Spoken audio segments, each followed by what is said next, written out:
Hey everybody. So for the final episode of the year, we're going to do something a little different. It's like a spotlight on history, I'd say. I'm going to pick a couple historical figures in the past, real or legend, and tell you a little story about them, tell you what I know about them, tell you what I could find out about them, whether it's real or fake. No idea. With the rise of misinformation and disinformation, it's really hard to believe what's fucking real anymore. I hate that they're using fucking AI to make these fucking fake videos. Like, are you fucking serious? That's what we're wasting all our time, energy, and money on? Not to mention the life of our fucking planet? For a video of a fucking squirrel eating hot Cheetos? That ain't fucking worth it to me. Anyway, let's get to the show.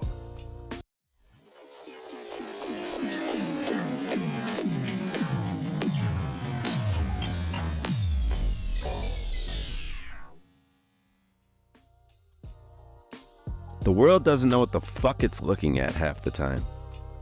A goddamn legend can walk right in front of you, and instead of bowing your head or standing in awe, you whip out your little notepad or your phone and call her a curiosity, a sideshow. This is about one of those legends.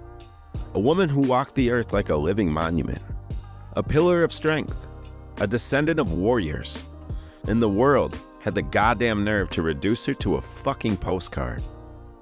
Her name was Ella Abomah Williams. Madam fucking Abomah. And if you've never heard of her, that's by design. Let's set the scene.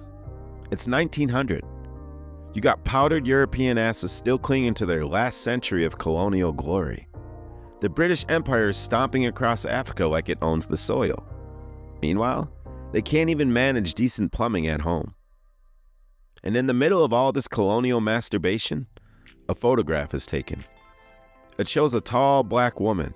No, a titan, standing proud in a long Victorian dress. She's not a maid. She's not a background extra. And she's not a fucking curiosity. She was one of the personal bodyguards of the King of Dahomey.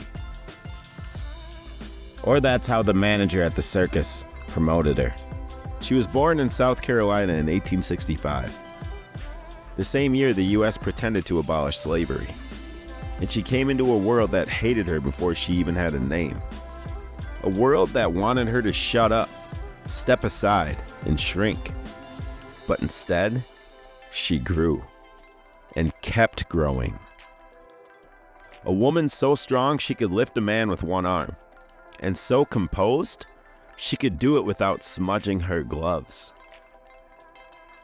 You know what pisses me off the most? It's not just that the West reduced her to a sideshow. It's that they pretended to admire her while secretly fearing her. The British press drooled over her height and dark beauty, like she was some exotic bird brought from the fucking jungle. They called her a giantess, a curiosity, a Negro wonder. Motherfucker, she wasn't a wonder. She was proof that their little myth about white superiority was a fucking lie. So what did they do? They threw a Victorian dress on her, tried to civilize her image, tried to fold her into the fantasy of what a refined African woman should look like. You see what colonialism does? It doesn't just conquer land. It conquers image. It rewrites your strength into a story they can sell. Ella didn't get to be a general. She got to be a postcard. Think about that. Ella didn't stay under anyone's thumb for long.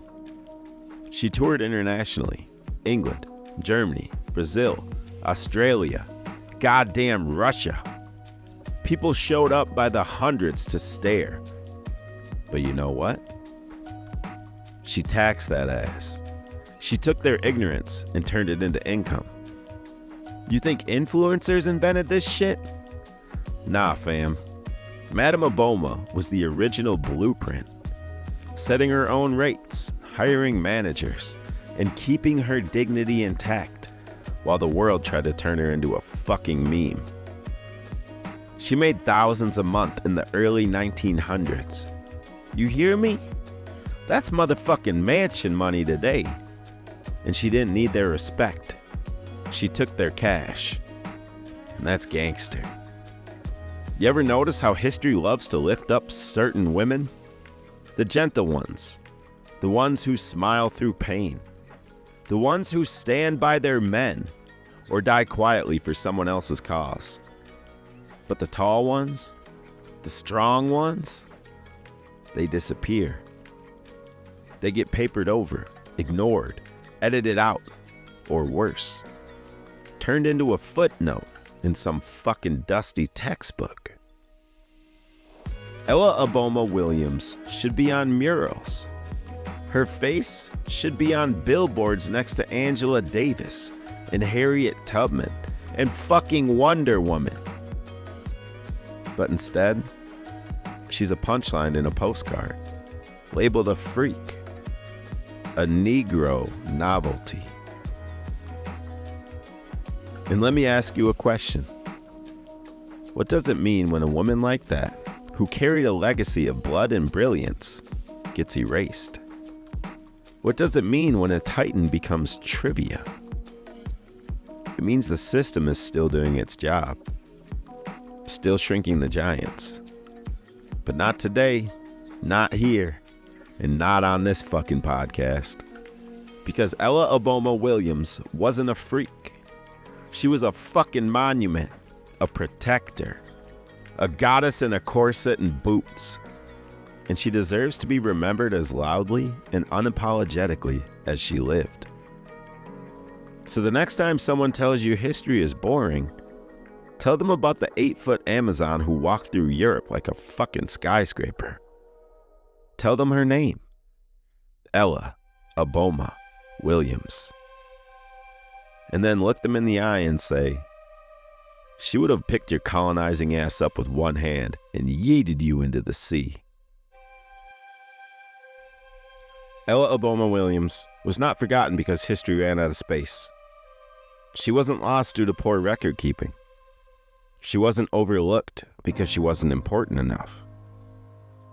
She was erased because she was dangerous to the story. And when I say dangerous, I don't mean violent. I mean disruptive. She broke too many rules just by existing. Black, female, massive, strong, self-directed, financially independent, calm, and unapologetic. That combination is still radioactive today. So imagine how unacceptable it was in 1900. History doesn't reward truth. It rewards comfort. And Ella made people uncomfortable as fuck. And let's talk about that photograph again. The one everyone shares online like it's some fun fact. You see her standing there and people say, wow, she's tall. And then they move on. That's the problem. That photo isn't neutral. It's evidence of how power reframes threats into entertainment. Because if the public had understood who she actually was, they wouldn't have stared. They would have kept it pushing. And I want to fix the record right now. Because accuracy matters. And mythology can just be another form of erasure. Ella Abomah Williams was not a Dahomey Amazon. That story was a cover, a marketing angle, a costume stitched together to sell tickets to people who wouldn't pay to see a black woman unless she came wrapped in something savage, exotic, or safely fictional. And here's the fucking part that should piss you off. The lie worked. Not because Ella needed it to be powerful, but because the audience needed it to be comfortable. And that doesn't make her story any smaller. It makes it uglier. And way more honest. Ella was born in South Carolina, not Dahomey, not West Africa. The Amazon label wasn't heritage, it was branding. So let's stop pretending this was a misunderstanding. This was a transaction. Colonial audiences wanted danger without accountability. They wanted the thrill of African warriors without confronting the fact that their own systems had brutalized black people for centuries. It turned a real person into a character. And Madame Abomah understood the game better than anyone else. And that's the part people love to skip, because it complicates the narrative. She wasn't fooled, she wasn't naive, and she wasn't claiming something she didn't understand. She knew exactly what the crowd wanted, and she gave them just enough. If you tell them she's an Amazon, suddenly it's safe. Suddenly it's folklore. So the lie wasn't about her. It was about them. And here's where the rage really kicks in. Even with the fake backstory, they still refused to see her as human. They talked about her height. They talked about her skin. They talked about her strength. Never once asking what it takes to carry a body like that through a world designed to break it. She was dangerous because she was real. A real woman, making real money, refusing to be small. And history punished her for that. Because when the Amazon myth wore off, when people's tastes changed, when the crowds moved on to the next spectacle, Ella didn't get rewritten as a pioneer, or an athlete, or a businesswoman. She just vanished. The myth survived. The person didn't. And that's the system. It doesn't just exploit you. It discards you once you're no longer useful. And don't miss the modern parallel, because it's fucking screaming at you. We still do this. We build fake narratives around people so we don't have to deal with who they actually are. We exaggerate, or we flatten. We mythologize. Then, when the myth collapses, we act like the person never mattered in the first place. Ella Abomah Williams didn't need to be an Amazon to be extraordinary. She needed to be remembered as what she actually was. A black woman who learned how to bend a racist economy just enough to survive it without surrendering herself. And the fact that we're still untangling the lie tells you everything you need to know. This next one's definitely one of my favorites. I think you'll see why. So this next one's gonna piss people off.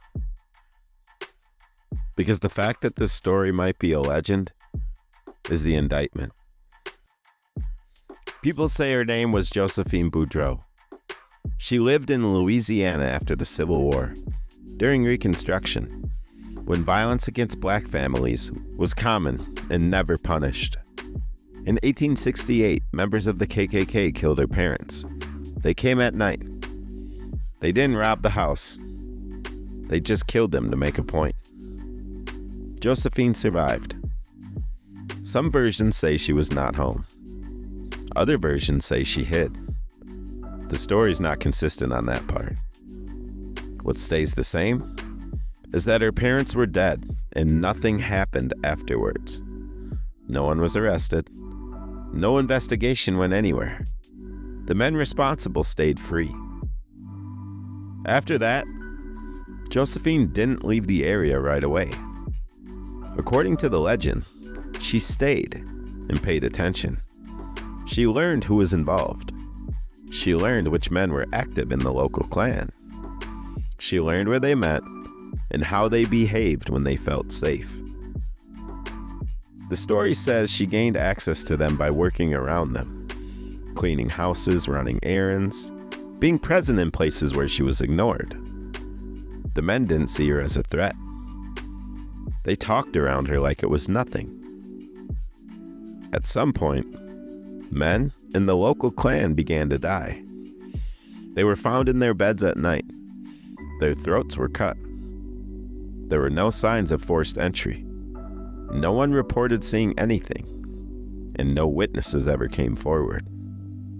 The legend says this happened repeatedly, one by one, always at night, always quietly, never a witness. The number attached to the story is 11. 11 men described as local leaders or organizers. After these deaths, meetings stopped, the patrols stopped, the local chapter fell apart, and Josephine disappears from the story. Some versions say she left Louisiana. Some say she changed her name.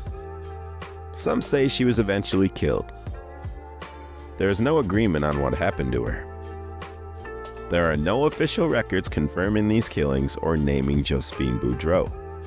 There are also no records explaining the sudden collapse of the local group. The story survived through oral retellings, passed down quietly. It was never treated as a public hero story. It was told as a warning and as an explanation for why the violence stopped. And that is the legend of Josephine Boudreaux. Say it with me slowly. When a society allows terror to operate openly, history stops being written in records and starts being written in whispers. Reconstruction, Louisiana was not a place where truth survived paperwork. Let's be honest and brutal about this. Josephine Boudreaux might not have existed as a single person. She might not have killed 11 men. She might be a composite. She might be exaggerated. She might be folklore. She might be a warning story told to keep Klansmen nervous. And that should terrify you far more than if she were real. Because legends do not emerge in functioning societies. Legends emerge where the law is a joke. You don't get stories like this unless something has gone catastrophically wrong. After the Civil War, America congratulated itself and then immediately abandoned black people to domestic terrorism. The KKK, better known as the Ku Klux Klan, was not rogue. It was tolerated, assisted, excused, and fucking normalized. Them cocksuckers still exist today. White newspapers did not investigate Klan murders. White courts did not prosecute them. White politicians did not stop them. Most likely because they were out riding with them. So history adapted. And instead of arrest records, you get stories. Instead of trials, you get legends. Instead of justice, you get warnings. And that's where Josephine Boudreaux lives. In the space where the archive is silent. Now let's talk about why people get so fucking mad about this story. It's not because of the violence. We consume violent history constantly. We cheer for it when it's sanctioned by the state. We make movies about it. But people get mad because this story breaks the rule. Suddenly, the terrorizers are afraid. Suddenly, the night isn't safe for the men who thought it belonged to them. And people hate that. Funny how those concerns never show up when the victims are the ones buried in unmarked graves. And let me be fucking clear. The KKK killed thousands. It's documented, sourced, and proven. Josephine Boudreaux allegedly killed 11, and it's debated. If Josephine is a legend, then she exists because real violence went unanswered. If Josephine is exaggerated, then exaggeration filled the gap where justice should have been. And if Josephine is fictional, then she is a fictional response to a very real terror campaign. And if she was real, the system made sure we'd never know. Either way, the story condemns the same thing. This is where I stop letting people hide behind academic language. History is not just what we can cite. History is also what scared people enough to remember. And Reconstruction, Louisiana was a place where memory was more accurate than the papers. Do you know how many black women's names from that era survive in official records? Almost none. Do you know how many black women's lives were erased? Countless. So when people say, this might just be a tall tale, my response is good. Ask why tall tales are necessary. I'm Cullen, and I'm done being polite. Take care. See you next year. Be safe. Hit that follow.